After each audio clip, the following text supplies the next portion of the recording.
Hi guys! Welcome to our vlog!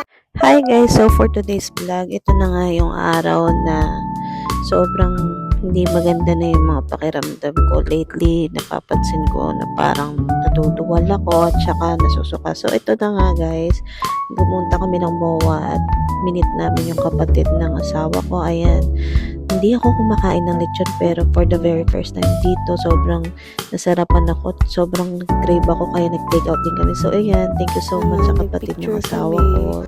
Sabay ako. So ito, nagpicture kami saglit. Pagkatapos ay umuwi na. At yun na nga, kinabukasan ay nag-PT ako at nakita kong positive. Dahil nga sa araw ito ng Sunday, kami ay nagsimba.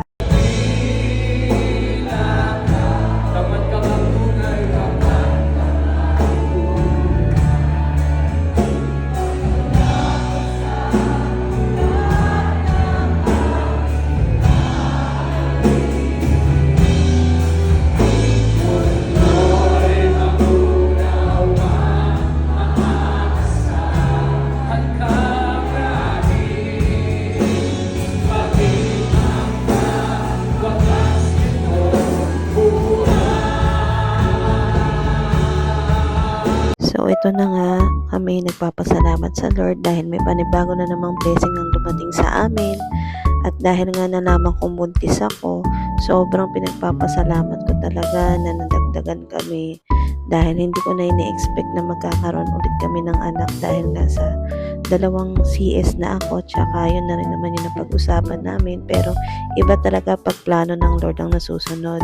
So, ito na nga, dahil nga araw to ng Sunday at ito rin yung araw na nag-uumpisa rin ako na may napansin ako na bahid ng dugo, kaya minabuti din namin na kinabukasan na magpa-check up ako para na rin malaman ko kung bakit or hindi ko alam kung normal nga ba talaga na nag-i-spot ka pagka buntis ka, dahil nga sa pangalawa ko ay halos 1 week ako nung nagkaroon ng spot at akala ko ay yung tinatawag nila na pamawas lang, pero dahil nga gusto ko ma-sure yung kalagayan ni baby ay pag-usapan namin na kami ay magpapa-check up ng kinabukasan.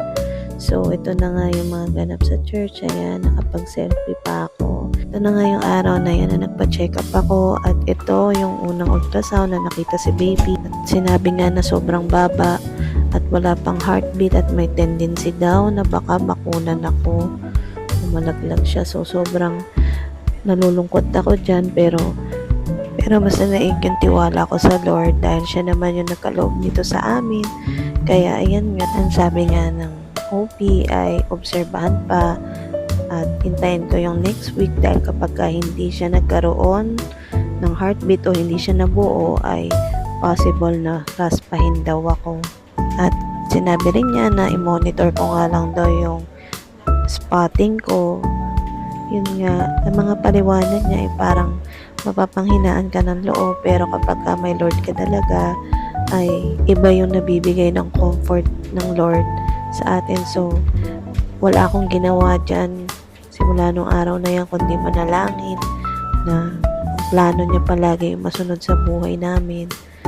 At dyan nga rin nakita na meron na akong polyps sa cervix. So after nga nyan ay kumain kami ni Daddy.